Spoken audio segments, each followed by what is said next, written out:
am your host, the podcast priest, along with my co-host and cousin, T-Rex. Yes, sir. Today you see the set looks a little different. It's because we feel inspired. We went and watched the movie Sinners, and the movie was so good that it made me add an entirely different segment to the show. So now, whenever a movie comes out that sends waves across the culture or generates a lot of conversation around the culture, we are going to do a movie review. So today, Sinners is the first one. Right. Before we get into it, though, what I want to do is real quick give a shout out to the Black Effect organization podcast festival. 2025 Black Effect podcast festival was phenomenal. Yeah. I'm representing it because this is the first time that we recorded since, I went on April 26th. Down in Atlanta with Charlamagne. Down in Atlanta. Charlamagne the God was there. Right. Lauren LaRosa was there. I got pics with both of those folks. Lauren LaRosa's a lot taller in person. Oh, wow. She's pretty tall. Uh-huh. Charlamagne the God was cool. Cam Newton was there. Yeah. Funky Friday. He did a podcast. And he talked to people just outside in general. A lot of other people was there, but I loved it. A lot of connections, people doing podcasting. I pitched my podcast with Nissan, OG's Uncut. So shout out to the Black Effect Podcast Festival. Phenomenal. Now let's get back into it. I'm squeaking a little bit over here. Let's get back into it. Right. Sinners. Yes, sir. Man, we got to first start off with asking, on a scale of 1 to 10, Sinners, where does it rank? How does it fit within the classics? Speak to that. Shit. Out of 400? Out of what you out of your 400, history. If I had a top 5 out of my 400, I'll put Sinners at 3. I'll put Sinners at 3. And it's crazy that he would say that, and I have no qualms against it because the movie was an instant classic. Yeah. Instant classic. 10 out of 10 in my opinion. Oh, yeah. If you'd have asked me, Scout, I would have said 11. Yeah. Yeah. I think that I think it started a little bit slow, right. But then when the plot picked up, you understood what they were doing. Yeah. They had to do that. They had to establish all the relationships. Yeah. The plot and all of that. Let's start by talking about the title of the movie. Sinners. Right. Right in our wheelhouse. OG's Uncut Conversations on the Culture. We go into the taboo areas of religion, relationships, real life. Sinners falls right in the middle of that. Right. What is your take on the title? Because they could have named it anything. You got vampires in there. You got the Deep South. You got racism, but they called it Sinners. What you make of that? Well, it makes perfect sense. Who are the sinners? What does sinners mean? Most of the sinners are white people, and the reason why I'm taking it there where I say Caucasians. I can see why they call it sinners, and then when I seen Caucasian, I say it was perfect for the movie is because we never deal with how Europeans do evil and how they don't suffer the consequences like everybody else that do evil on a public stage, on the news or whatever. Not saying because none of us is perfect, but when it comes to them, even when they get punished, it still looks like they're more righteous than us because of the punishment that everybody else gets besides them. But when in reality, they are sinners. They just as bad as us, if not even more, because they control everything. Let me read a couple of notes I got on sinners. Because first of all, I want to talk about what a sinner is. A sinner sin is a religious term. It comes from, I was introduced to it from the Bible, Christianity. Exactly. But what it means is really a morally degenerate person, right? Like a person that is no moral integrity or they're in opposition to the creator, right? Morally what now? Degenerate. Okay. Degenerate. Right. We keep that word. Yeah. Okay. Sinner. A morally degenerate person. Right. Now the movie Sinners explores the morals and motive of from several angles. Right. Unless the audience decide who the sinners really are. If you think about it, you got the preacher boy's father. He's got his version of sin because he represents the church. He represents religion. So the opening scene, he comes up and preacher boy walks in the church, and it really starts with the end, right? Mm-hmm. But when that second part, when he comes into church, when the movie really starts and he has a guitar, his father's like, where else you got to go, boy, other than the house of the Lord? Where's more important? Mm-hmm. Oh, you want to go out there and play and dance with all of them sinners who shirk family responsibility and sweat all over each other, having a good time or whatever. So the father's looking out at the world from a judgmental point of view. So that's his view of sinners. You ain't in the church. Right. The next one is Pearline and Mary. They're married, right? Pearline, who got with Sammy, Preacher Boy, and Mary, who got with Stax, were married women. Mm-hmm. So that's a form of sin, right? Infidelity. And then you got Remick, the part you were talking about.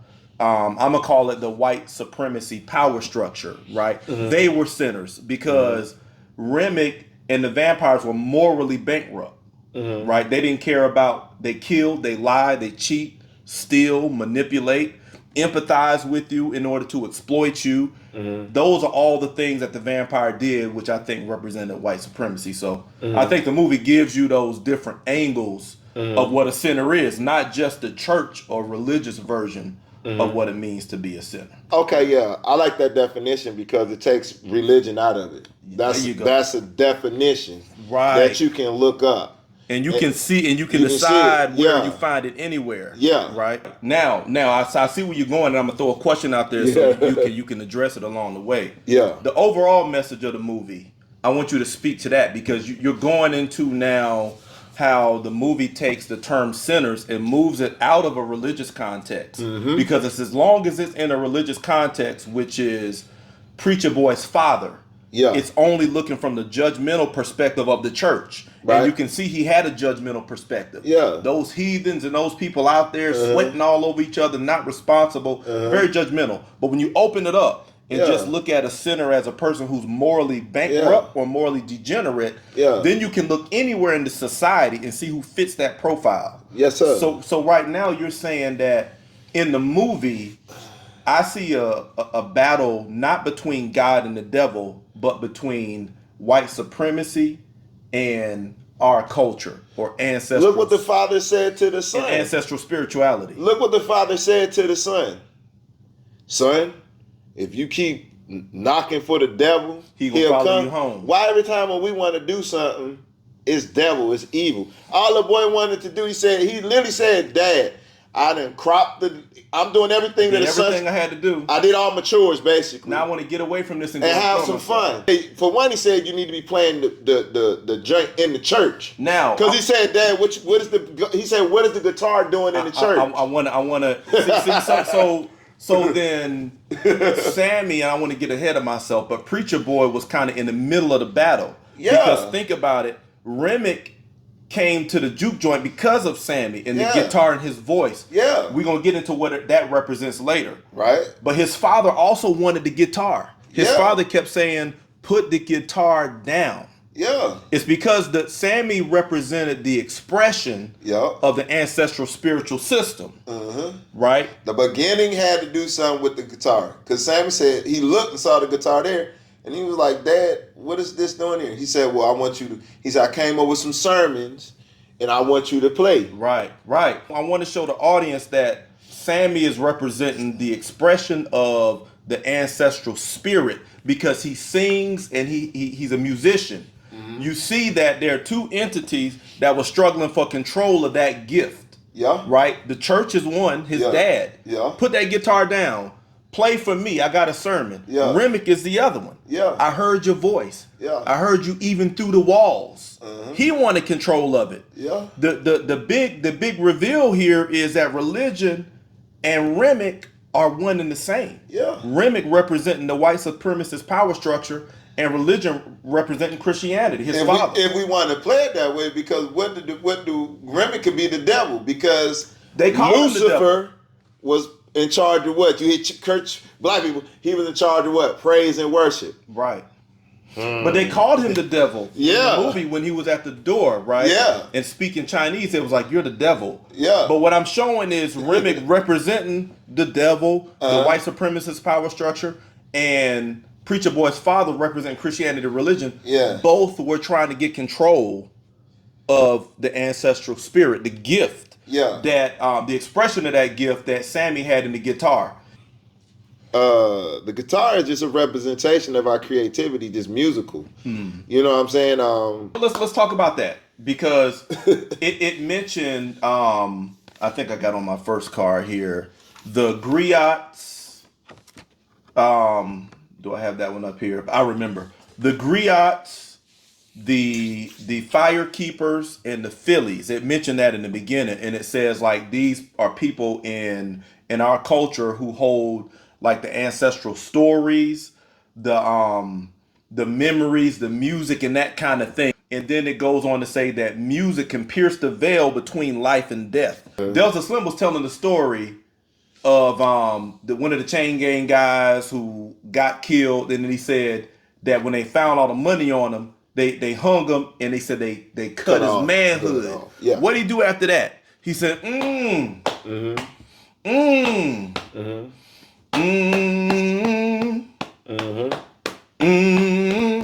That pain went directly into music. And then Sammy was in the back with the guitar. Stack looked back at him and said, you got the guitar in your hand. Like, so it was a connection between the pain and the experience, the story of the ancestors and the music.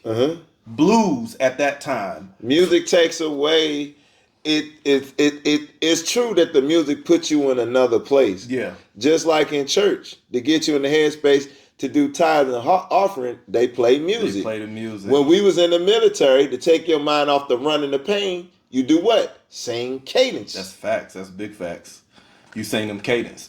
When you watch movies, to get you more into it, horror movies, they got certain music to they set play. the mood. When it's a gangster part, the music sets you to put you in the place. Right. Even in love scenes, it sets you in the place. So that music does tap into some type of energy, which is vibrations, right, which is energy, to send you here. Just like you said when you was in school. Like, you can not heard a song in a while. As soon as you hear that beat, the words just start coming, and you forgot about the words, but the more you hear it, you like, oh, now I remember. And then when you keep hearing it, you damn near know the whole song just from that melody, that rhythm, that cadence. Big fact. So that's true. Big fact. But the thing is that where it went bad is when, like we'll say, the powers that be. Where it went bad is when they took control of it. Yeah, certainly, and that was one of the big conflicts in the movie is they're trying to get control, and I would say not just the music, but the expression of the ancestral spirit, the power. Yes, because again, in that car ride, that shows you that the pain, he went from groaning to singing, and then you see Preacher Boy in the back feeling that pain. That pain is coming through the music, the blues, which takes us to that. I want to go to two places here. The scene in the juke joint when they all dancing. Remember that? Sammy's playing. I'm gonna throw out one thing and I'm gonna let you speak to that scene. Okay. Sammy, I realized he represented. They showed how even rock and roll came from us, because if you think about, Sammy was a young boy playing the blues, and then in the end he was an old man playing rock. You know what I'm saying? So it just shows that the evolution of our ancestry and how it expresses itself through the music. Bring us to that scene in the juke joint. Everybody dancing. What's your thoughts on that? It was crazy because whoever did that scene with the music, unless you was paying attention, that beat went with every genre. Everything. It blended in. Yeah. Even when Remick was out there doing this Irish shit, you can hear that. It sounds just like our ancestry. Now, there's a difference between them two scenes. There's a difference, but let me stick with that one. Yeah. But it was crazy how it's like Bruce Lee said, "Be like water. Water can fit into any container." Right. Our music can go into any ethnicity. The spirit. And influence. And see, this is one that we didn't mention. You even saw some Asian people doing their dance. Right. A lot of people miss that. Yeah, they like the The painted fade face. where they be wearing the dragon and they be doing Talk all about that. the different dance styles you saw through there. Oh, I'm going to name one that people probably miss a lot of people. I saw ballet. I caught the girl doing ballet. Ballet. Then I saw breakdancing. Asian. Then I saw the Asians doing their thing with the karate kicks and everything. Mm-hmm. Then you saw the hip hop. Mm-hmm. Then you saw our ancestors from Africa. Right. Then you see the people playing blues when they grinding and gyrating on this. The DJ. The DJ with the records. But what was so crazy as they was going to different scenes, the same beat was blending in with each genre of music. And it was one spirit, right? One spirit. Because Sammy, Preacher Boy, came to the stage when he was playing, and then was it Jimi Hendrix who came up beside him? And he was playing the guitar. And he was playing rock again. Playing rock, yeah. Right? So it's showing you our spiritual system is one spirit, yes, multiple expressions. Yes. The difference with Remick in his spiritual, when he was conjuring spirits, speak to what you saw there. What I saw was, when I first saw it, I was like, why the hell is he dancing like that? And it's nothing but black people running around him. It was him and two white people, but the black people was running around him in circles. But the way the black people was dancing, they was dancing like our ancestors. Remick was dancing the way he danced, but they was all on beat. Right. But he was saying, he was doing the Irish thing. Then I said, damn, what is it about Remick? Then I thought about saying he's Irish, because I remember in the movie they said he's Irish. Okay. Irish people have the same kind of like willpower or drive like us because they had to fight. Mm-hmm. And that's the same thing for Irish people. They had to fight when they came into this country. Mm-hmm. And they was almost like slaves. They wasn't on the same level as slaves, but they was not. If we were slaves, they was like right here. Indentured servitude. They was indentured servitude. They had an end date to their slavery, whereas ours was Yeah, so I was like, why would they have him on there and they playing Irish stuff? And I said, okay then, because it's just like Italians. Mm-hmm. And Europeans don't consider Italians white. They call them niggers, light-skinned niggas. So I said, okay, I'm getting it now. Because why out of all ethnicity they would use an Irish person? Mm-hmm. But I said that indigenous type shit, that like you said, fighting for the country, that's why they call themselves the fighting Irish. Right.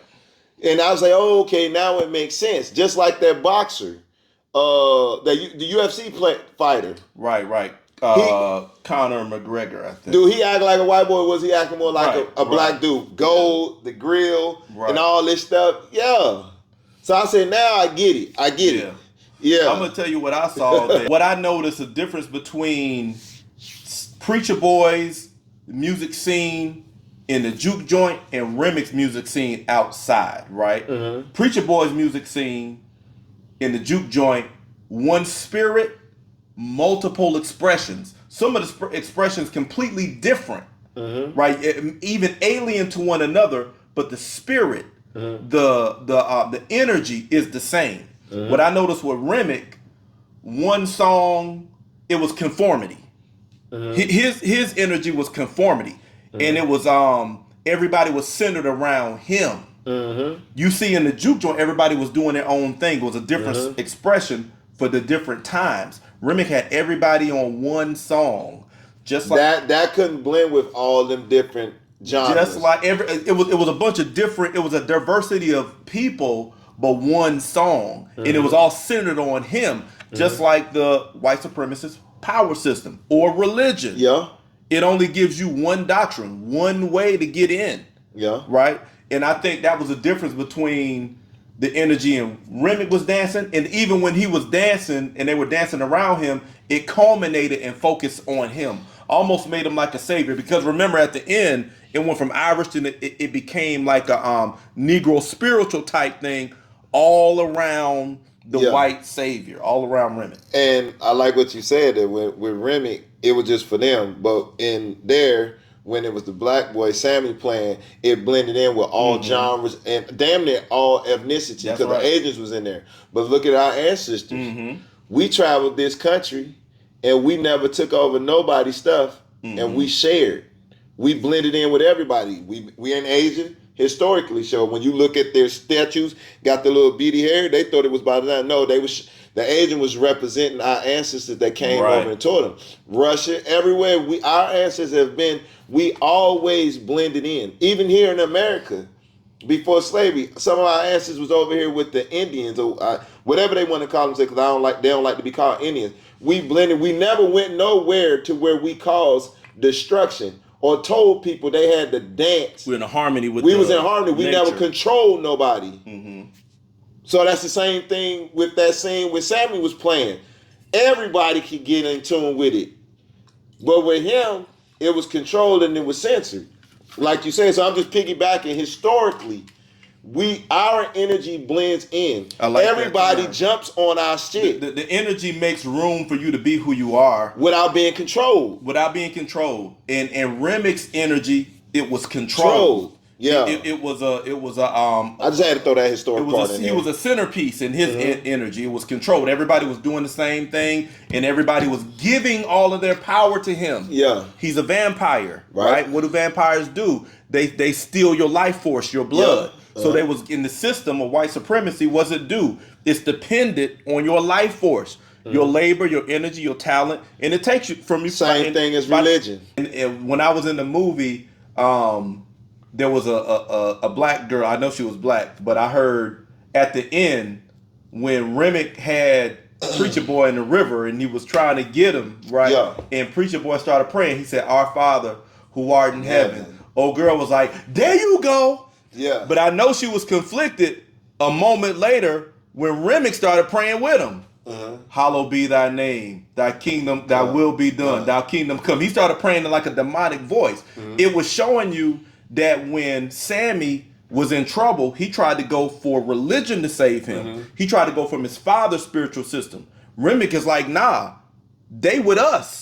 Yeah. Christianity is with us. Yeah. Religion is with us. Let me pray that with you. Yeah. I know. It ain't I gonna can stop me recite from that. biting your ass. Yeah, because religion is a part of our system. Yeah. Is what Sammy learned. I identify with that. Yeah. Yeah. So I know old girl was like, there you go. But then she was conflicted when Remick started praying the Lord's Prayer. Because the Lord's Prayer, the Bible, Christianity is part of that system. One and the same. One and the same. Since we talking about the spiritual system, I want to jump to Annie. Oh, yes. That's my girl right there, boy. What did Annie represent to you in the movie? Oh, man. Let me just tell you the scene that... Break it out. I know where you're going. Go ahead. Oh, my God. Is when she looked at Smoke. Paint the picture. Where are they? He's in Mississippi. He in her store. Smoke comes to where Annie's at in the Smoke store. comes to Annie in the store. The black girl, the spiritual girl. Yeah, the spiritual girl, down sister. Right. Black Panther, all that. She had that energy on her. Yeah. To her roots, she knew the medicine. She knew how to pray. She knew all the rituals, what they call voodoo. She did the ancestral prayer. Right. She had stuff that she could pray on everything. She knew how to sacrifice blood. She knew how to do all that. Same thing. They also had a child that was deceased, right? The child, yeah. And Smoke, yeah. So, when she first came in there, she had to make him connect to his roots again, because when they was in the store, Smoke had the American money, so to speak. And the little kid that bought something out of Annie's store gave her some different money. Right. From the money that Smoke had. Right. And Smoke said, what's that going to do? That ain't going to do nothing. She say, around here is good. That money that you got right there is evil money, blood money. Yeah. I don't want it. And she said, nigga, give me back that money. And he didn't. And she pulled that blade out. And he gave it back to her. Yeah. So she slapped him back into reality. Like, nigga, no matter where you go, don't never forget who the fuck you are. Don't never forget your roots. Never forget your roots. But this is the one that let me know that brought him back home. Is when she put her hand on his chest and she said, oh, you still got it. It was the thing that she prayed over that protected him and her brother. And she said, my prayers have worked. And then Smoke said, well, not the baby. Why not? And she said, I don't know. Right. But she said she was basically letting them know that even though our child is not here, their spirit, their energy still live on. Right. So I like her because she knew through that whole movie, she kept saying that if something happened, she said, I'm waiting to go on the other side. Yes. We don't fear, and that's what I liked about Annie. She didn't fear that because she know that it just don't end here. Right. She was fearless. She had a non-Christian view of the afterlife because she knew her ancestry, and when she did that, that explained to me why our culture honored the dead. It's not that we worshiping evil shit. We're worshiping our ancestors and know that their energy haven't left. Their energy is still here. Right. That place where they left, where the spirit left, is just a point of contact for us. That's right. That's it. And as long as you're on the frequency of the spirit of your ancestors, when you transition, you return to them. Yeah, that's why we had family reunions. That's why black people will always go to the cemetery to view and just sit and talk to whatever ethnicity do. The Italians, Rocky, when he was in, he always went to go see his wife and everything. And it's something like, Dad, why you got to go? And he said, nah, son, this is where you connect. It's a point of reference. Not because they're dead. When they pass, this is where their spirit leaves them. Right. You're a mind reader, because you mentioned family reunion, and I want to put this perspective out there. In our ancestral spiritual systems, life after death is a family reunion. Yes. Because you're uniting with your ancestors. You're reuniting with your ancestors past.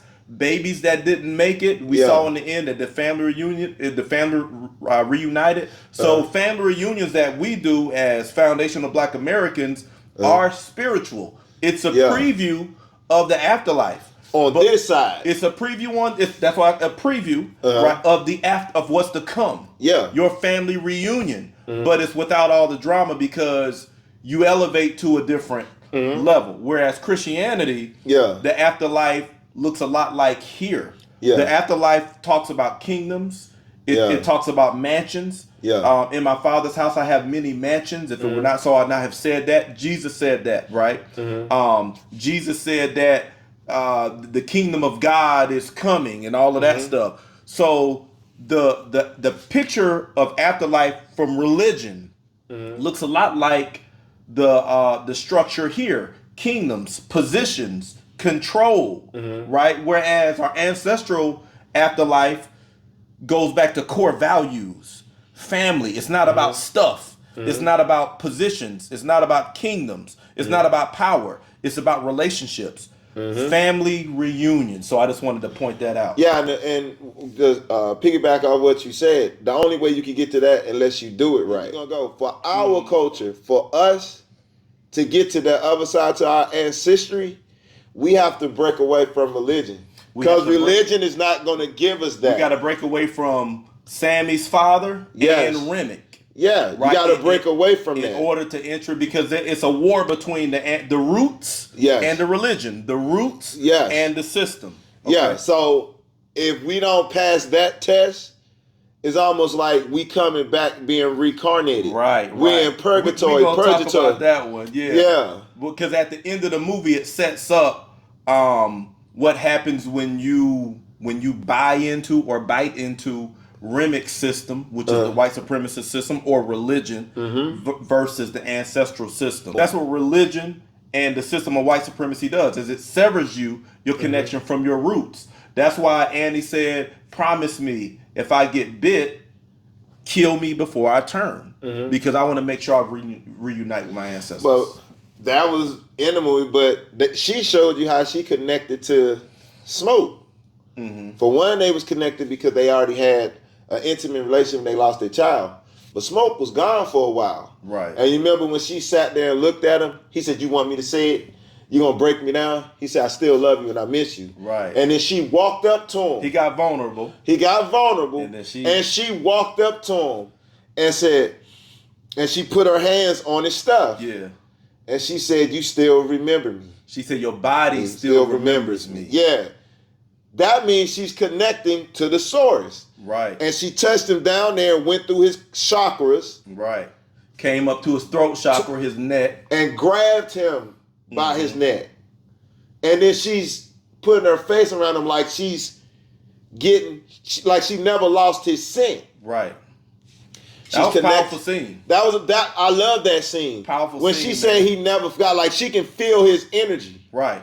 And I feel like what she represented, to me, she represented the heart of the ancestral, the spiritual system. I'm gonna tell you why. When you're connected to your roots and you have a strong sense of grounding and self-identity, you start seeing the world as something that you were building. They had their own money. Right? They knew they needed to have their own system in order to survive and thrive. And they put value on their own stuff, right? Then she said, your body remembers me. When I hear that, I feel like our ancestral system is saying the same thing to us. We're not just religion. Our ancestral system is saying to us, we're not just in a book. We are you. You are us, right? Your body remembers me. Right? Like your body responds because our connection to our ancestral spiritual systems is not only spiritual, but it's biological. It's in our body. So when she said your body remembers me, that's what she's saying. We're one, we're a part of each other. When we tap into our ancestry, it's nothing that we can't do. It's like Popeye eating spinach or somebody taking steroids. We on another level. That ancestry is just not for music. It's for everything that we do. Here's why I'm gonna go back. That's all off of Annie, man. She was loaded. A lot of people, she's loaded. Annie was loaded, and we ain't done with Annie yet. Yeah, that's what's so crazy about it. So Preacher Boy was the expression of the ancestral spirit. Yeah. Annie was the heart, right? Yeah. That's why she was the most discerning. Because she was the heart.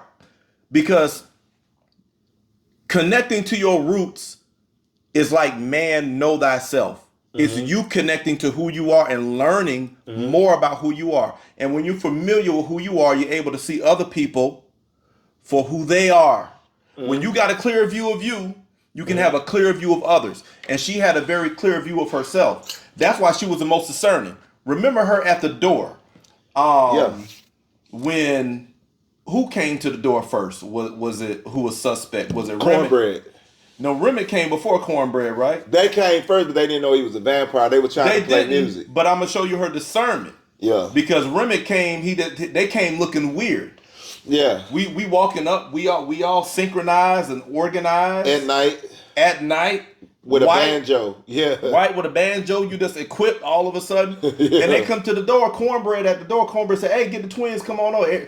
Now, when Annie get to the scene, Annie is the discerning one. She's looking at their behavior. She's looking them up and down. Why y'all here? Who are you? This is out of place. It doesn't compute. Y'all don't even belong over here. It doesn't compute with common sense. Yeah. So Annie is the one who was asking all the right questions to not let them infiltrate. Yeah. When you are in the place that Annie's in, connected to your roots, and you know who you are, you can see other people for who they are. Right. Annie was the one who saw them that they don't mean us no good. Right. We don't need to, even though she didn't know there was vampires, and she had enough discernment to protect the rest of the group. She never. Well, the key thing, what I like what she said, she didn't call them vampires first. She called them something about hates. I'm gonna get into that. She said they some hates.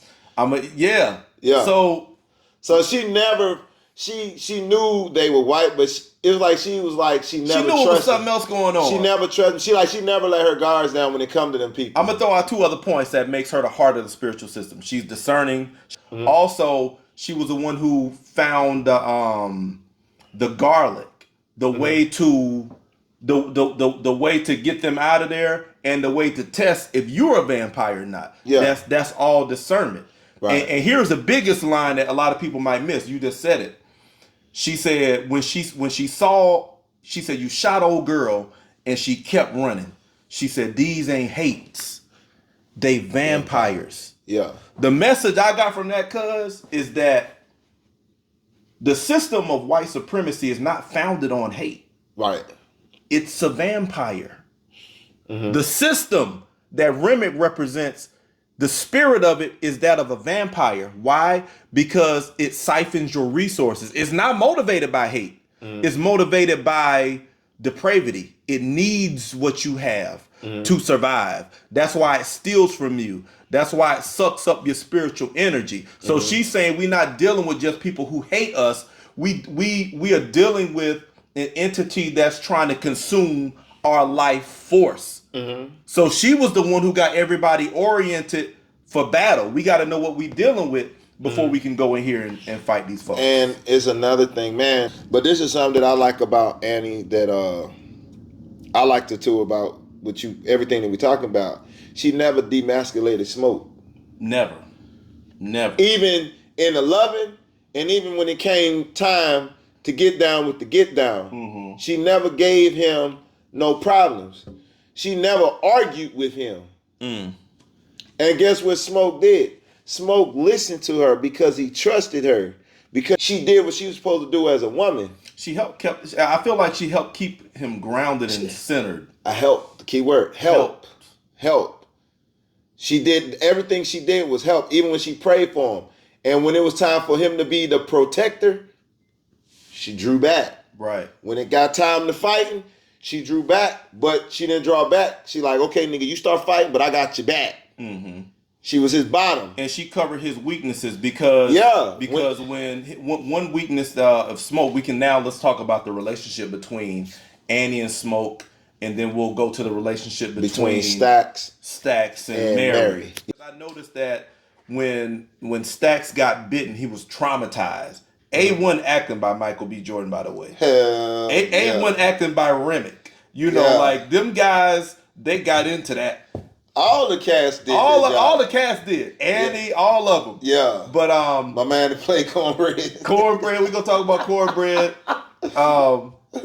Annie's discernment at the door with Cornbread. Yeah. You big enough to push by us. See, she's the heart. The heart discerns. The heart knows who it is, so it knows when you ain't jiving. Yeah. But Annie, she kept Smoke grounded. She kept him spiritually focused. She kept him oriented toward his roots. When his brother got killed, when Stacks got killed, he started getting irrational. Yeah. He was like, no, I ain't leaving my brother. But he was transforming into a vampire. Yeah, because she had told him, take him outside. Yeah. But she was patient with him. Yeah, because she knew that was his brother. She understood the connection. See, never an argument. Yeah. It was never an argument. Even in the pressure cooker. Right. She never lost her cool. Right. She was like, okay, I get it. He's a man, that's his brother. Then when he did go outside and he was about to get fooled by his brother and get hypnotized, she grabbed him and pulled him back. She was helping him. Right. She never told him, I got this. Let me handle this. She was in harmony with him. She did her part and she allowed him to do his part. The only time I seen her cut in is when I don't know if it was her or Delta Slim, but what I noticed is at the door when the vampires would be having conversations with them, if a vampire would strike a personal chord with one of them, another one would jump in and intercept that. We're not gonna let you exploit the empathy, the humanity of any of us. Yeah. Right? We recognize that you want to exploit. Yeah, you trying to fool us. You empathize and you connecting in order to exploit. So someone else would jump in. A lot of times Annie would jump in and say, I'm talking to you right now. Right? Because she noticed that her man was making the connection and they didn't mean him no good. They almost got Sammy. Yeah. And she stopped Sammy. Right. Like, no. And then you can see him go like this, like, oh, damn. She was the discerning one because she was the heart. And the message that comes from that is when you got a correct orientation with your roots, your ancestry, you have a correct orientation with the Creator. And you can look out in the world and know who's for you, who's against you. And that's what she did. The feminine energy protects the relationships. It protects the connections because that's what we have to go back. That's what we return to, our roots. Yeah. The female energy protects that. The relationships, the connections, and all of that stuff. And she was like that for Smoke. And Smoke was like that. And because she was in tune, she was equipped to do that for him. Yeah, and Smoke was in tune with her to do the same thing. He was. They was entwined. Now I want to jump to Stacks and Mary, but we can take a quick pit stop at Cornbread. Cornbread and Stacks had the same fate in the end. Yeah. But let's talk about what's your observations, Cornbread, at that door. At first I thought he was loyal. He was loyal. You thought he was loyal. Okay. I thought he was loyal. And then I was like, what did they need Cornbread for? He never said what he needed Cornbread for. But then I seen him at the door. I said, "Oh, cornbread is their muscle." So I said, "Okay, now I get it. That's what they needed cornbread for." Because I didn't know for security. And the cornbread, he was like he gullible. He's like, what do you call it? He big for no reason. Yeah. Cause like you said, when he came to the door, they like, nigga, why you asking to come in? You can push us all out the way. Yeah. So it's like he big for no reason. He's all bronze and no brain.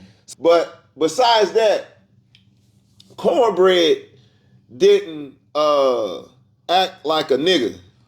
Cause any nigga that's pissing and hearing voices in the wood is gonna take off and run. Gone. This nigga's acting like a white person. He looking.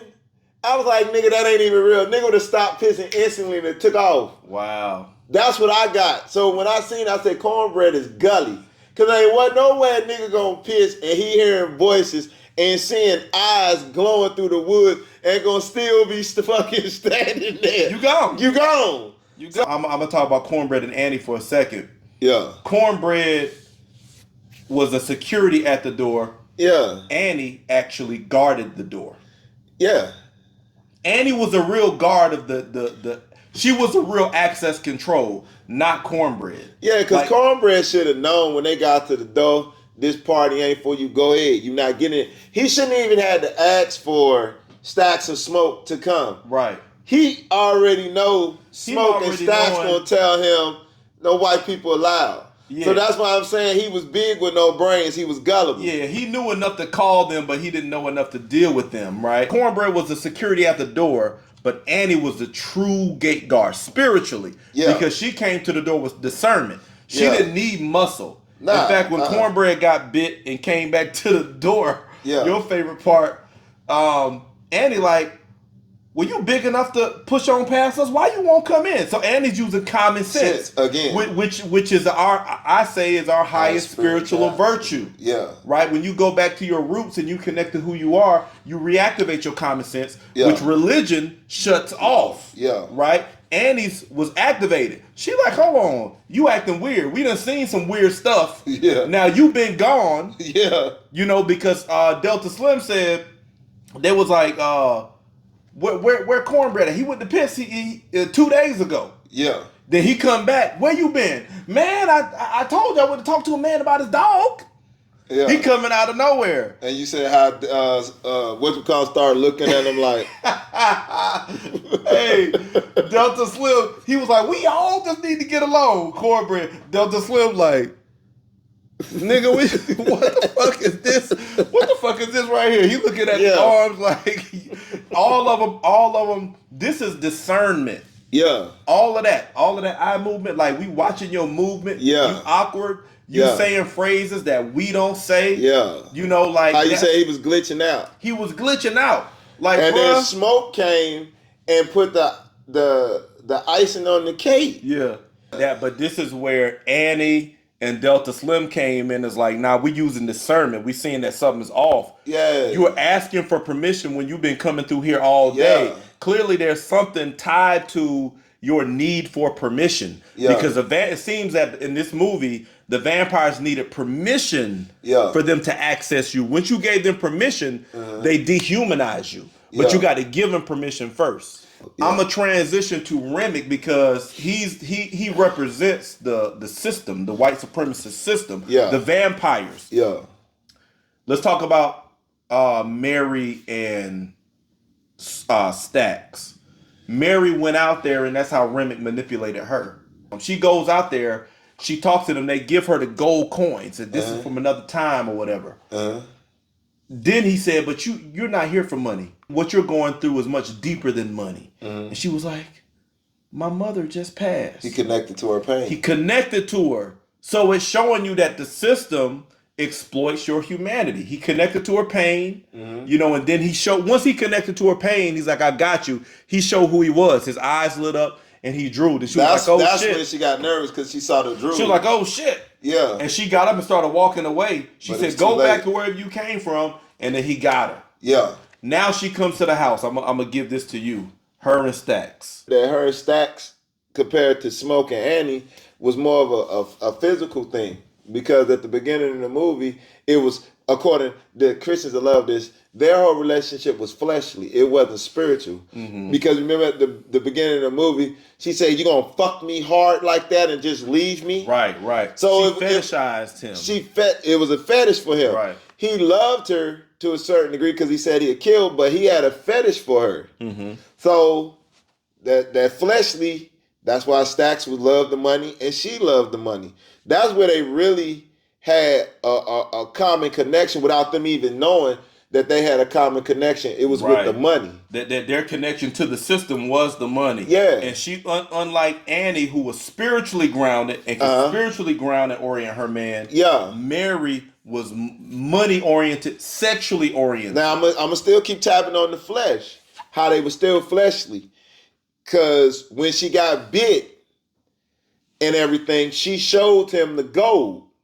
Right. And that's when Stax really lost it. He let his guard down. And then here goes some more fleshy. She was more freakier. The sexuality. So the money and the sex. The money and the sex. Because now if Stax was more spiritual like his brother Smoke, he would have been like, hold on, something ain't right. Something look different about you. I know you love me, but where's all this coming from? And then he would have seen her. He did see that. He saw it, but he still kept the mindset that he was in. Even to the point where she said, "You want something?" He said, "Yeah," and she spit it into his mouth. He was real. So that just lets you know how gullible it was. All fleshly with him. That's why Stax got big, because he was in love with the money. He was in love with the white man gives to the black man to make him lose his mind. Because they hypersensitivity type shit. They went to Chicago and worked for a mafia family. Al Capone, right? Yeah. So he gained a love and affinity for the money. Yeah. Right, which the money had him compromise, let his guard down for his values. Total opposite from Smoke. The moral system, total opposite from Smoke, who had a woman who reminded him that this money is good. You better give me that money. This is our system. Right. This currency is our system. That's their system. Yeah. But Stax didn't have that type of discernment. When she dropped them coins in here, he was like, damn. That lost him. Let's go. Now she taps into him fleshly, sensuality, sexually. And she gets him just like old girl got my man, Uncle Shannon Sharp. I said that. When I saw it, I said, that's Shannon Sharp right there. She led him right astray just like Shannon Sharp. They have to be invited in. Right. Even when you watch the vampire, they got it. The only way they can get you have to invite them in. But you know what, my mind, they ain't got answers to talk to. You know how we invite them in too? When we sign contracts. They done went from verbal to even our ancestors. Always by invitation. Giving up our birthright, but it's by invitation. Always by invitation. Even when you look, I love that point. Even when you look at Africa and the land, by invitation, the resource, and they didn't even speak the same language. They created a document and said, just put an X for your name. That's an invitation, right? Giving our birthright over. The birthright over. That's why I'm saying him and Cornbread fell from the same moral depravity, from the same sin. Yeah. The love of money and sexual deviancy. Yeah. Is what opened the door for him to drop his discernment. Right. And then get exploited. Yeah, but who we gonna get to? Are we gonna get the Smoke characteristic? Because I love Smoke. Talk about Smoke. We on Smoke. I like Smoke because I guess, two opposites. Smoke seemed more spiritual. I think it was just Stax had it, but he only had it unless his brother showed him that he had it. But Stax organically had it from when you started the movie, he killed their father. Mm-hmm. For whatever reason. I think from beating on... He beat Stax. He beat on Stax. Yeah. And then how Stax, he was for his people. He never forgot about his people. Stax or Smoke? I mean, Smoke. Okay. He never forgot about his people. Even with the little girl, he said, "You want to make some money?" And she said, "Yeah." She said, "How much?" He said, 20 cents. And he always was he was a true protector, because even with Stax, he told Sam, watch him, because he can't watch himself. Mm-hmm. He was always militant. Right. You know what I'm saying? And most people was more threatened by Smoke being more militant than Stacks. Because he was like a watcher. He kept watch. Yeah, and I think that, Smoke, I think we need to get back to that. And I like how when the dude... He was his brother's keeper. He was his Smoke brother's was keeper. Brother's keeper, yeah. And he didn't play no game, especially when the dude was trying to rob him. He shot that one dude in the ass. I want to talk about that. He showed the responsible use of force. Yes. With Smoke shooting them boys. I was going to get to that, yeah. It was like he created a contrast to what we see in police brutality. Yeah. Here. Because the police will shoot you and kill you for lesser. They trying to steal, and you see how the system uses empathy to exploit you when we're ancestrally connected to our roots. We use empathy to connect us to one another. But he said, get on out the road and put some pressure on them shots. It was still a compassion. He didn't shoot to kill. He didn't shoot to kill. And even though he administered justice, it was with compassion. And then even when he went back to the Asian store, he said, I just shot two niggas out here. I'm going to pay for some medical assistance. So he took on a deputy role, a police role, but it was with compassion. And I think that was that's what I was going to get to. I think we need to be more comfortable carrying firearms and everything. And that movie showed that we can have guns but still do the right thing with them. Yeah. But they don't believe we can. We're more likely to do the right thing, especially with each other. Oh yeah. Because there's a connection there. There's the empathy. There's a connection there. So we can police our own community if they let us do it. You know what I'm saying? That's what I but all through the movie, Smoke just stayed focused, like the one where they was fighting over the money and the dude got his face cut. Smoke was like, nah, man, we're not going to do that because that's going to mess up the money. Just leave him alone. Let's go back to a good time, and said, hey, he once again said, you're going to need stitches for that. And that's what I like about Smoke. And even at the end, Smoke showed you that anybody could get it. He ain't just going to do this to his own. Right. Motherfucker, right. You come wrong, you going to catch it too. And Smokes and Stacks represented, again, the power in the spiritual system. I kind of like aligning these characters to the chakras. The power chakra, the I forget what it's called. The center chakra is what Stacks and Smokes represented. They understood their value, so they negotiated. They taught the little girl to negotiate. Smoke negotiated with the Asian woman. He negotiated with the white man. It was always because people negotiate when they understand their value. They know that I'm bringing value, that I know you need something from me. Yeah. Because I have a sense of my value, I'm willing to negotiate. So he was passing that on to the girl. Yeah, when he said numbers are universal. When somebody spit numbers to you, you spit numbers back. That's right. Just like when he went in there and told the Asian woman, the Asian was like 14. He said, no, 13. And then he broke it down. Right. So the Asian is mighty funny. The Asian woman already knew how to do it. But he had to tell that little black girl, this is what you do. Right. Anytime somebody talked numbers, why did that black girl didn't know it? But he taught her. Because he was passing that on. The Asian woman already knew that. Now, they represented power in the spiritual system. They understood their value in the marketplace. They negotiated. Yeah. And power as in force. Yeah. He used power, force against the robbers, but he showed compassion. At the end, he used force on the people who was violating his property, his territory. And it did not compromise with the African spiritual system. Yeah. Force, power, is a part of our spiritual system. Yeah. Whereas religion declaws you from the use of force. Religion will tell you, turn the other cheek. Right. Forgive 70 times 70. Yeah. Do not repay evil for evil. It's not a tooth for tooth. Religion declaws you. Our African or our indigenous ancestral spiritual systems empowers us for the responsible use of force. Yeah, and Smoke lived up to his word at the end, even though his brother wasn't there at the time. He still lived up to his word because he said, if we ever catch y'all again, we're going to deal with you. We're going to deal with you. That white man never meant to give them that property because he came back the next morning ready to come get it. Right. And come to find out, he sold them some bullshit because that club used to be a slaughterhouse. Right. And I said, God damn, that's how they do us when we sign contracts. An ignorant brother that don't talk numbers to numbers, those the ones NBA players and NFL players or any of them that get money and they don't know how to manage their money because they don't know numbers, they end up being broke. Right. So I think that was very pivotal how Smoke did shit. Mm-hmm. He was the muscle, but he was also the brain. Right.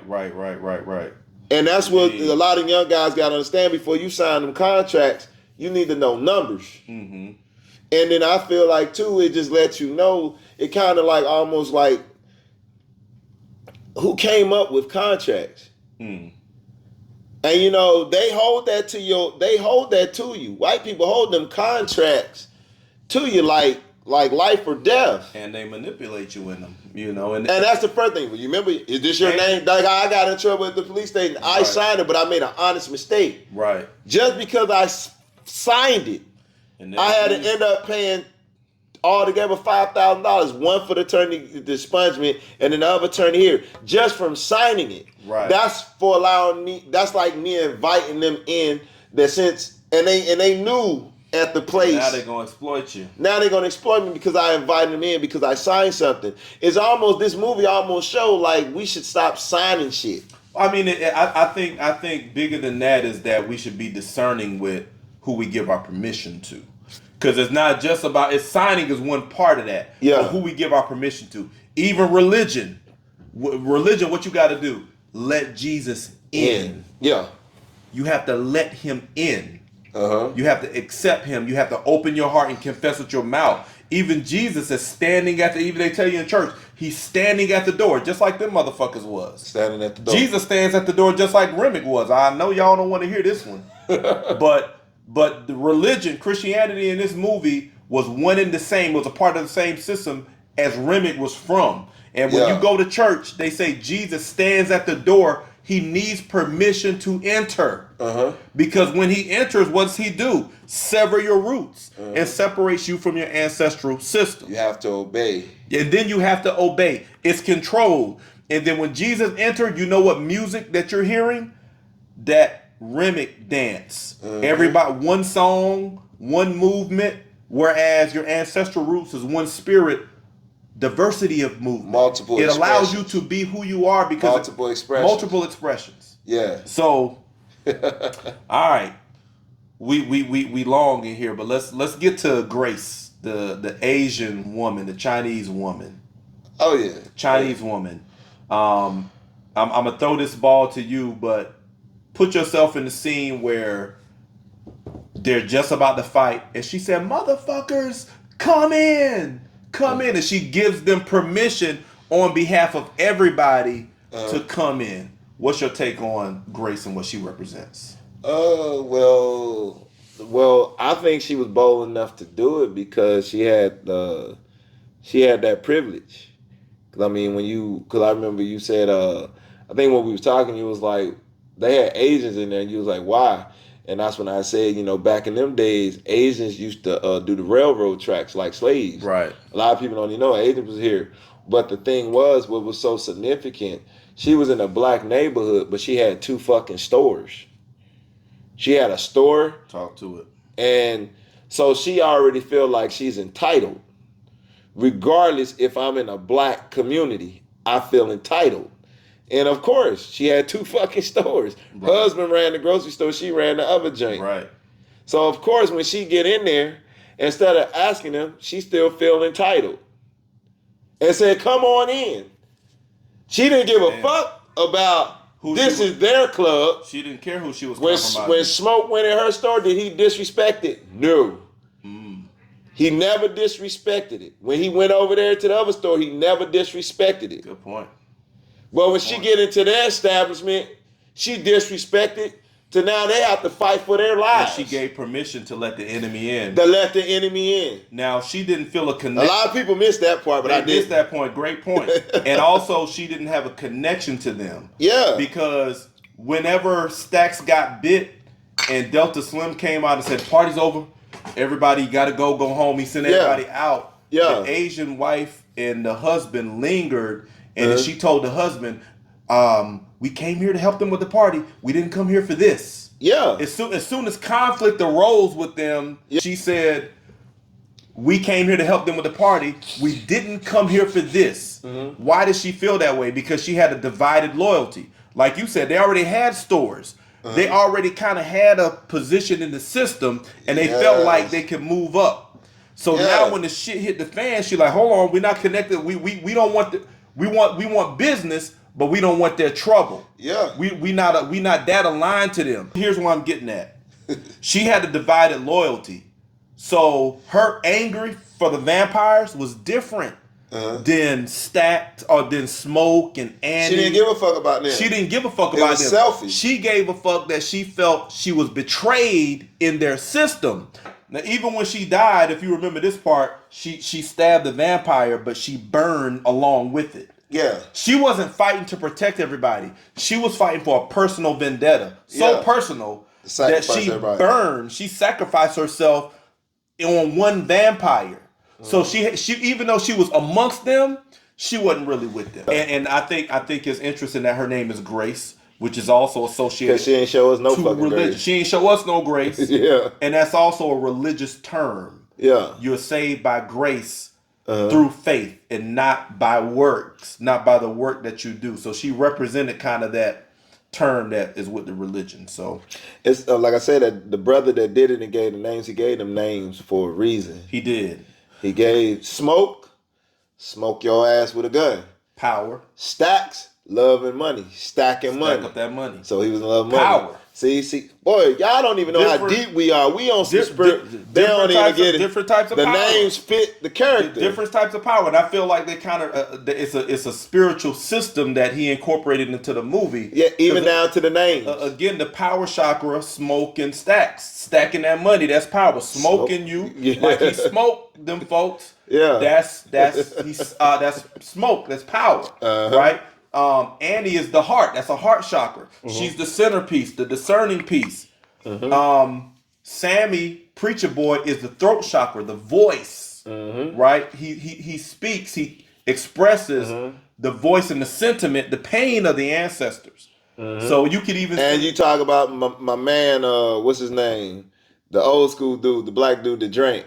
Delta Slim. Delta Slim, he just probably a lower He like part the root. That's the root, the bottom. Chakra, He is the roots. He's the older guy because he's the one who told the stories and said they cut his, and he invokes that energy because he has a deep connection to the ancestral plight and pain, which was picked up through the voice, the music of Sammy, and I would say even that you could take Pearline, the black girl who Sammy dealt with, and say she was like the sacral chakra. Like that's the creativity, sex, sensuality. She was sensual from the get-go. Yeah, when he was playing the music, she was giving him the fuck face. She was giving him the fuck face. They're gonna act stupid when she said I'm married. Nigga, where you was looking at me playing this instrument, you ain't act like you was disconnected, obviously. Because her husband ain't want to come into the environment. The only reason I came because you giving me them googly eyes to come fuck me look. Like, so we got from the root chakra, the sacral, the solar plexus, that's the power, the heart, the throat. I don't know who we would call the crown, the pineal gland, the seeing eye, and the crown. I think all of them combined. Probably all, into the pineal gland because it. From all levels, you can get the wisdom and knowledge from it. Right. You know what I'm saying? I think all of them combined makes the pineal. But if you think about all that combined, make you who are you as a human being any fucking way. And I think all of them combined, the pineal, because the pineal gland is sight, is vision. Yeah. All of them combined can see because together, when they were at the door, Annie saw weirdness. Delta Slim saw weirdness. Then Smoke was like, hold on, you've been coming in out. So together they can see. When they unite, they can see pineal gland. And I think the crown chakra is the spiritual system. Yeah. In the end, let's talk about the end to bring this review to an end, where Stacks goes not Stacks, but Smoke does what Smoke does. The sacred, the solar plexus chakra, the power. He's laying them down, smoking them, and then he falls on his ass. Old boy is shot up laying there, and he starts seeing the vision of his Annie and his deceased daughter on the other side, the ancestral realm. Yeah. What are your thoughts on that? Well, when you start talking about the ancestral realm, he did something that was very profound, he took that thing of protection off. Okay. So when I seen him do that, I said, okay, he's not gonna make it through the movie because that's what It's we're time protecting. for him to transition. He was ready to transition anyway, but he took it off because he was in the military, and that what protected him his whole life and everything. And when he took that off, I said, okay, it's about to get gangster. So when he took that off, and then I seen them guys coming, and I seen them guns and stuff, I said, oh yeah, it's about to go down. Now fast forward to what you were saying.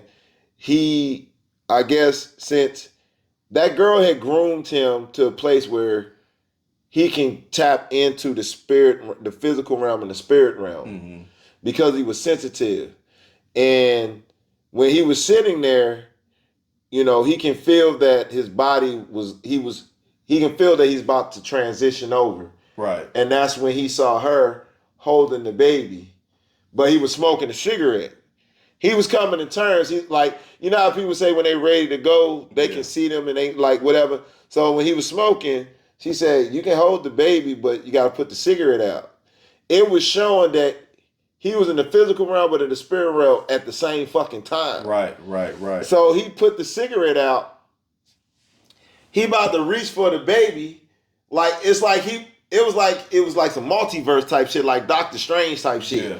Because he was about to grab his baby, but then the white dude said something, and it's almost like he did this, like said, hold up.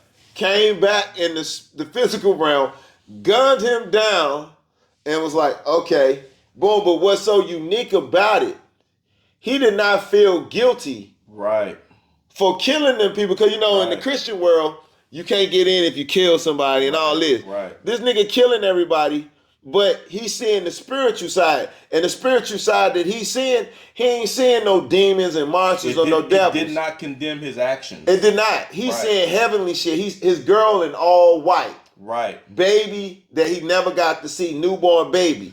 That's what I liked about it. It was like, what he did was righteous. Right. What sinners would be like, he should have prayed. He shouldn't have did that. If he would have just trusted God, or if Sammy would have never this shit wouldn't have went down. No, stop it. Nobody's fucking perfect. I love it. So that's what I liked about it, that even though he did all that, he still went to a better place. I love it because, it's like, I like what you said. What he did was righteous.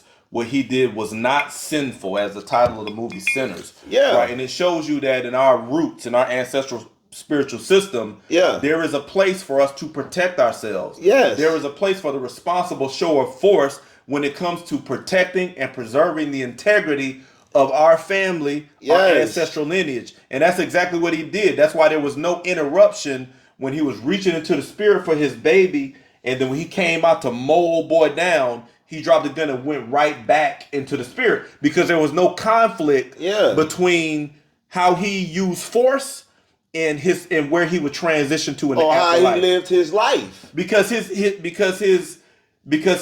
choice was still in keeping with the integrity of his ancestral system, his spirit, right? Which is a lot different from Christianity. Right. It will tie your hands from being able to do that. And he didn't. And what was so unique about it, he didn't fear death. He embraced it. Right. Because he understood it was a family reunion on the other side. And I think Christians are the most fearful people of death. They say they're not, but they are. Because if you wasn't afraid of death, why the fuck do you keep praying to the devil more than you pray to God? Mm-hmm. Especially with, some of these churches, we're going to pray against evil spirit. We always praying against evil spirits. Right. So what the fuck do you think you're going to be when you about to transition or whatever? You're going to fear death because you never had no life pumped into you. You fear it now. You fear it now. Because that's why you scared to do stuff. That's why people just go to church and go home. They say they keep you in fear. Don't go out there in that circular world. I like how you said that as we bring this to a close, because when you look at Preacher Boy's father, where was he every time they showed him? Preacher Boy? When it first came on? His father. Oh, he was always in church. In the church. It shows you that the spiritual, we only saw him at church. That was it. Yeah. And it was a reason, because Christianity, the spiritual system of the white supremacist power structure, is marginalized. It's not really in the fight. Now we're at the end of the movie to where Preacher Boy shows back up after he's been in the battle. He's battle scarred. Yeah. He's been in a real fight. and he comes face to face with religion again. His father. And his father embraces him and tells him, promise me, leave that alone. Put that guitar down. He made a choice. Remick then tried to separate him from his roots. Put that guitar down. Don't express the power of your ancestral system. Now his father is trying to get him to do the same thing at the end of the movie. But he's looking at his father like, you're not even battle tested. You're a coward. Just like Remick said in the beginning. They took my wife when he was lying. Mm-hmm. Because it's a coward that the spirit of the system is a cowardice because it'll exploit your humanity to take advantage of you. That's what Remick did. He said, they took my wife when the Indians was coming after him. He said, does that make me a coward? I think that Preacher Boy's dad was a coward in the same right because he don't want to go out where the real shit is at. Where the real war is at, where the real spiritual war is at, he stays in the church. And that's why Sammy said, fuck it. Sammy I done went through the worst of the worst. And took his guitar yeah, and said, I'm staying with I know what works. And guitar. That guitar. And then we're going to go to the end of the movie. When they showed you that he lived to a ripe old age. Right. And he was at the bar drinking. Right. Yeah. A lot of y'all gonna not like before this, y'all Christians and everything. Stax and Mary come back in the 90s. They reincarnated. They're reincarnated. Yeah. And I was happy to see Stax still alive. I already figured that he might have been alive because because Stax had a chance to bite Smoke. Right. But he caught himself and then Smoke flipped him and could have did it. And he said, that's the only problem with you. You always say something like you'll protect me. So I knew when they went away from there, I said, Stax must be living. Most people probably would have been feeling sad that Stax was living. I was like, yeah, he's still living. Why is that? Because even though he got bitten, he lived that long, what showed me that he still had some goodness in him, he honored what his brother said, his ancestral brother, because he's gone. And he told him before Smoke died, he said, whatever you do, don't fuck with Sammy. Don't kill him. And Stax honored that. Right. That's righteous. Right. Because his brother's gone. He ain't had to honor that shit. Right. So that still show you the ancestry of He still got a connection. He still got a soul. He still got some humanity for his people. Right. There's still a compassion down at the roots. Yeah, because, and I ain't saying nothing wrong, because any other ethnicity, before they fuck with us, for their own, they gonna fuck with us first. Everybody eats off of us before they eat off their own. Vampires. Yes. That's what a vampire is. Yes. They want to siphon your life, your talent, your resources. They ain't gonna mess with their own. That's what Riddick wanted to do. With Sammy's voice and his talent. And I like that part. And what I got from that is that yes, we have a root of compassion and empathy that we don't want to exploit the human condition, right? The only time we get to the point where we want to exploit the human condition is when we get bit by the system and we take that on. Then we're about money. We step on other people to get ahead and stuff like that. Yeah. So he still Stax, even though he was a vampire, still showed that he had some kind of connection. Yeah. But I also seen that as like a parallel in the spiritual systems to where Christians say you go to heaven. This movie gave a different view of it, that Christianity, religion is a part of the white supremacist power structure, and as long as you're under that and disconnect from your ancestry, you continue to reincarnate on that low level until you can break out of that. Whereas when you connect to your ancestry, when you leave, you depart and you return to that family reunion on a higher level. And Sammy realized that because he got the offer from Stax. And I'm gonna throw this out there. He got the offer from Stax, right? He said, "Live longer. I can help you live longer." But he said, "I can relieve you of that," because he smelled him. He said, "You almost out of here." Yeah. And he said, "But I can help you with that." Because what did he want? He wanted permission. Because when Smoke made him promise not to harm Sammy, he had to honor that Smoke, before he died, closed the door on Stax from biting him. So Stax still needed, he was honoring it, but he said, if he give me permission, I'll bite his ass. Yeah. That's why he said, I can help you with that. You don't have to leave here. But Sammy asked him a question. He said, you know, that day, he said, you remember that day before the sun went down? It was the best day of my life. Is it like that for you? Yeah. And Stack said, yeah. So Stacks is admitting that when I'm connected to my ancestry, the roots, it's better than being in this system with this eternal life and this privilege. But Sammy connected to his pain, because when he offered him, he said, man, I done seen enough here. He did. He said, hey, like, I don't want it. And Stacks looked at him and was like, damn, I feel that. Because he know there's a better place. Yeah. But he tapped into pain to be like, I don't want to be here no more. I done ran my course. I did what I need to do. I'm ready to go. Just like Smoke was ready to go. Right. But they didn't fear it. But when we connect to our ancestry and we don't fear death, there's a continuity. It's like people say a man that's the dangerous man you don't never want to cross, that you can't buy him. Right. They fear a man that they can't buy. Like Martin Luther King, Malcolm X. They got to kill him because we can't control him. He don't fear nothing. Because that's the same thing when we connect to pain and we don't fear death. It's the same thing when we don't. You can't buy a man that don't fear death. He's guided by his moral compass. That's connected to his. And they attack our moral compass all day, every day. But I think they do all day, every day. And I think that question made Stacks, even though he was a vampire, he was connected to the system, admit that the ancestral way is better. He said, yes, but I agree. Before the sun went down, it was the best day of my life. Right? He's saying that side is better than the side that you on, Stacks. Even though you in the system, you can keep living again. It's better to go on to the next higher realm and have that family reunion. Right? So that's all I got in my notes, cuz we weigh in. I want to take final thoughts or wrap up your final thoughts on the movie Sinners. If you ain't seen Sinners, go watch it. And I'm gonna tell you how good this movie is. Even though we talking about it, you still want to go watch it. Even though we done talked about it, I'm gonna get the DVD if it come out on DVD. And as soon as it come out on Prime or whatever, I'm gonna buy it. So we still ain't spoiled it. Even if we gave up the plot and and everything.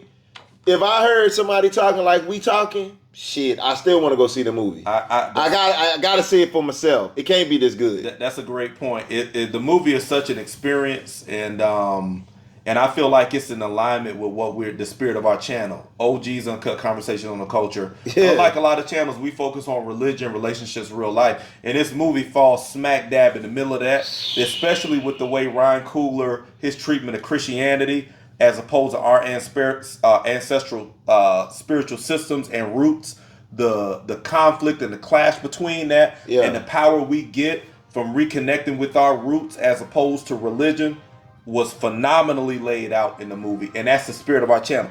And I'm going to mention that the book is coming soon. Life After Religion. When I saw this movie, I said, man, Ryan Coogler is all up in my book, bro. Life After Religion. You gotta call him and say, hey man, I need y'all to start pumping that book out. Life After Religion, a journey into history and healing, touches on a lot of the stuff that we discuss here from a religious standpoint and an ancestral standpoint. Coming soon. It'll be here in the summer. First time I mentioned it on the podcast, so. Hey, man. Hey. Right time in the right season. Right time, right season, baby. So that concludes our review. Like T-Rex said, even if you listen to this with all the spoilers and all that, you still gotta go see it. They gonna want to go see it. You gonna want to go see it. Like, it ain't no way these dudes breaking this movie down like this. Hey, man. Hey, you see, I had to bring out the notes. Yeah, man, you done got the little thing right here. I got this is all inspired by Sinners. Every time a movie comes out that sends waves through the culture like that, we setting up. And this the first time you did this. This is the first time. This is the first time. Yeah. I'm moved. This is in alignment with the message and spirit of the podcast here. Yes, sir. Hey, I hope y'all enjoy it. Once again, this is OG's Uncut Conversations on the Culture. Make sure you don't watch and hide, but like and subscribe. Until next time, we out. Peace.